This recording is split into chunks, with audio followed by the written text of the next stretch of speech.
Basically আজকেও খেজুরের রস খাইতে আইসা পড়ছি, মানে এই বছরের সেকেন্ড দিনে, ফার্স্ট দিনে আসতে পারি নাই, গুমতি করতে পারি নাই। তো আজকে সেকেন্ড দিনে খেজুর রস আবার খাইতে আসলাম। তো বাকিটা আপনার সাথে দেখা হতেছে। ওকে।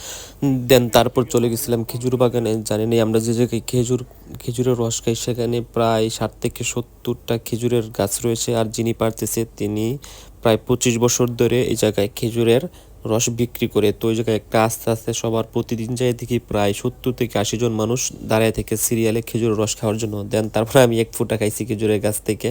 দেন আমি নিজে নিজেই ডেলি খাইতেছিলাম, যে ফিলটা নিতেছিলাম যে কেমন লাগে নিজের একা খাইলে, নিয়ে খাইলে।